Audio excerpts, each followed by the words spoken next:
ये मोमिन मलिक का वादा है, मोमिन मलिक बच्चे देगा, मोमिन मलिक बच्चे देगा इधर को।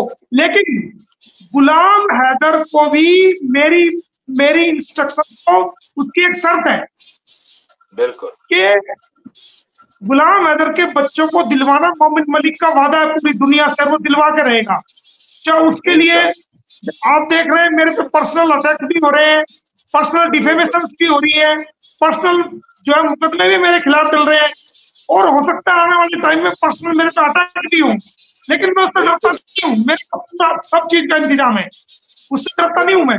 मैंने यहाँ तक कह दिया कि जब मेरा सवा सत्यानाश हो जाए, एक तो नाश होता है नाश, एक होता है सवा सत्यानाश, मैं मिट्टी में भी मिल जाऊंगा ना, मिट्टी में मिला भी मैं गुलाम हैदर के बच्चों को ये वादा कर रहा हूँ कि गुलाम हैदर के बच्चों को गुलाम को दिलवाऊंगा और सीमा हैदर को जेल कराऊंगा, ये मैंने कसम खाई हुई है। सैल्यूट है सर, सैल्यूट।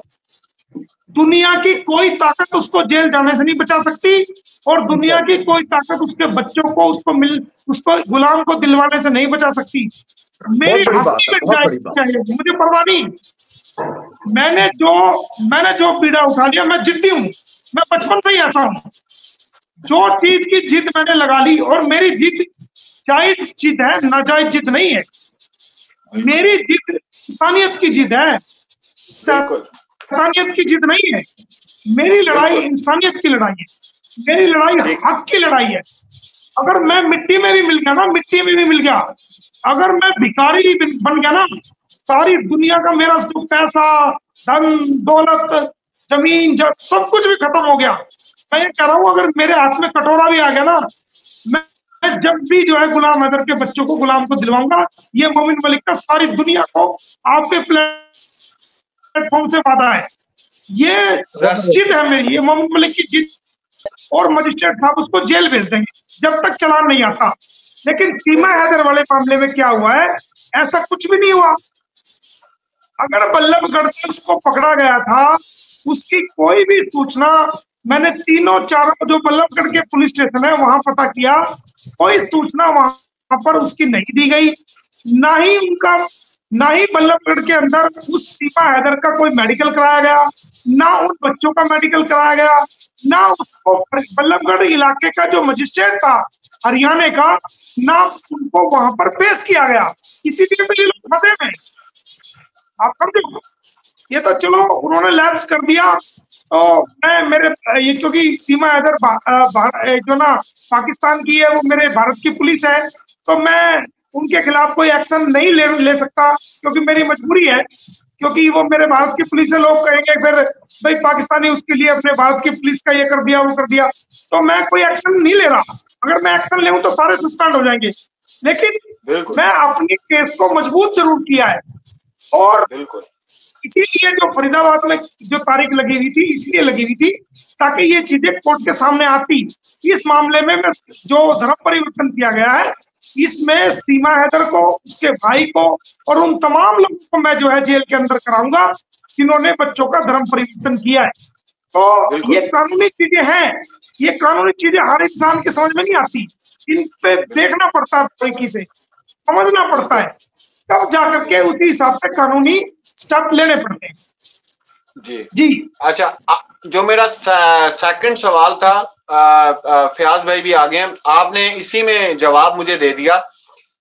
मोमिन सर, मैं ये कह रहा था कि जो सेक्शन 34 है आईपीसी का, अकॉर्डिंग टू लॉ के जो act done bye server person, ठीक है, इन अ कॉमन इंटेंशन, तो इसके अंदर नितरपाल की पूरी फैमिली आती है और एपी सिंह भी आते हैं। हाँ, ये क्या हाल है वकील साहब, कैसे हो? बिल्कुल ठीक मोमिन सर, मैं देख रहा हूँ कि कैश भाई पूरे वकील बन गए हैं, पूरा पढ़ के सुना रहे हैं, act done by the several person. जी, जर्नलिज्म में एक चीज सीखी है मोमिन सर, मेरी बात सुने, जर्नलिज्म में एक चीज सीखी है, किसी का इंटरव्यू करने जाना ना तो पहले खुद आधा डॉक्टर बनना पड़ता है, किसी वकील का इंटरव्यू करना है तो पहले वकील बनना पड़ता है। जर्नलिज्म में ये सीखा है। बिल्कुल सही है। ये फयाज रामे की सोबत का भी असर है।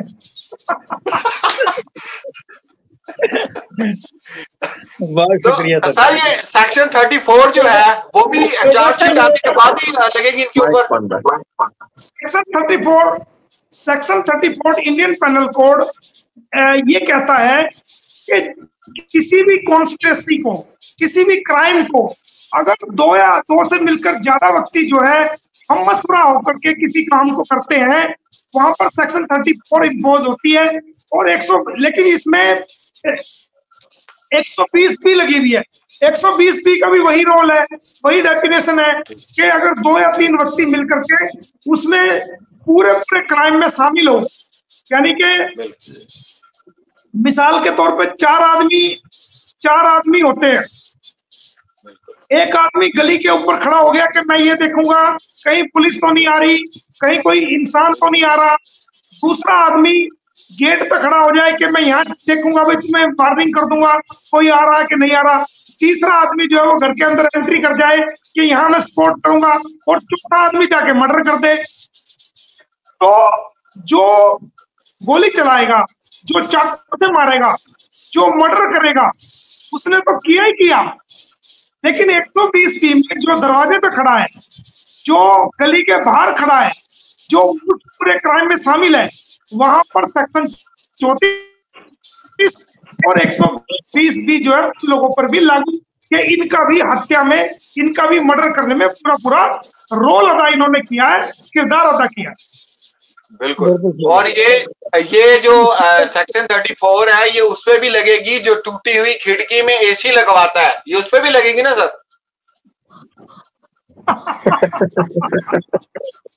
ये उस पर सर बहुत कुछ लगना चाहिए। देखो आजकल तो भाई साहब की हालत आप लोग सब देख रहे हैं कि भाई साहब की हालत जो है वो कैसी है। चलो सुबह का भूला शाम को भी आ जाए, उसमें कोई एहसास कर ले, एहसास हो जाए। और मैं समझता हूँ कि शायद ये एहसास ही है कि आपने देखा होगा कि कितना अंतर पहले से आ गया, आप खुद इस चीज को देख रहे होंगे। तो चलो अब सीमा अपने बच्चों को मीडिया पे लेके आती है, उससे कहलवाती है मामा जी आ जाओ, मामा जी आ जाओ। इसका मतलब आप पोजीशन लगा सकते हैं कि जब उसने फोन करके उसको बुलाया होगा, बहुत बार फोन कर लिए होंगे, वो नहीं आया होगा, उसको इग्नोर किया होगा, तब लास्ट में देखा उसने मीडिया का सहारा लिया और मामा जी आ जाओ, मामा जी आ जाओ, फिर वो गए। तो चलो उनको भी पता है कि ये जेल जाएगी, उनको भी पता है कि ये जेल काटने के बाद रिपोर्ट होगी, उनको भी पता है कि ये बच्चे जरूर जाएंगे, उनको पता है, क्योंकि कानून को वो भी जानते हैं, ऐसा बात नहीं। अगर कबूतर जो है आंख बंद कर ले तो उसको ये पता होता है कि हाँ कबूतर को पकड़ने वाला आ रहा है, आंख बंद करने से काम नहीं चलेगा, तो पकड़ा तो जाएगा। तो जो इन्होंने सबसे बड़ी गलती क्या की है, ये कहाँ फंस गए हैं। इन्होंने इतने सीनियर वकील से मैं ये उम्मीद नहीं कर सकता था कि ये इतनी बड़ी गलती करेंगे। इन्होंने दो बड़ी गलती करी। सबसे पहली गलती ये करी कि एक वकील होते हुए रबुपुरा के अंदर एक रिलीजियस प्रोग्राम ऑर्गेनाइज किया और वहां पर पाकिस्तान की नेशनल बच्चों जो बाई बर्थ मुस्लिम है, पाकिस्तानी है, पाकिस्तानी नेशनल है, उन बच्चों का धर्म परिवर्तन जो है इसके बोले भैया ने स्पेशल प्रोग्राम ऑर्गेनाइज करके, स्पेशल जो है पंडित जी बुला करके, लोग इकट्ठे करके उसको जो है उसका धर्म परिवर्तन किया। और उसको करने के बाद मीडिया में उसको जो है वायरल किया, उसको पब्लिश किया। ये उससे भी बड़ा गुनाह। देखो हम वकील हैं, हम एडवोकेट एक्ट के अकॉर्डिंग जो है वो बाउंड है, हमें शोभा नहीं देता कि हम किसी को धर्म परिवर्तन कराएं। कोई अपनी मर्जी से करना चाहता है तो उसका एक कानूनी तरीका है, सरकार ने कानूनी तरीका बनाया है, भारत सरकार ने, उसके तहत आप कर सकते हो। लेकिन नाबालिग बच्चों का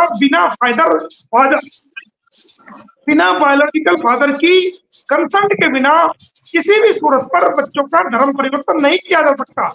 एक सबसे बड़ी गलती तो वो वहां फंसा हुआ है कि जो बच्चों का धर्म परिवर्तन कराया।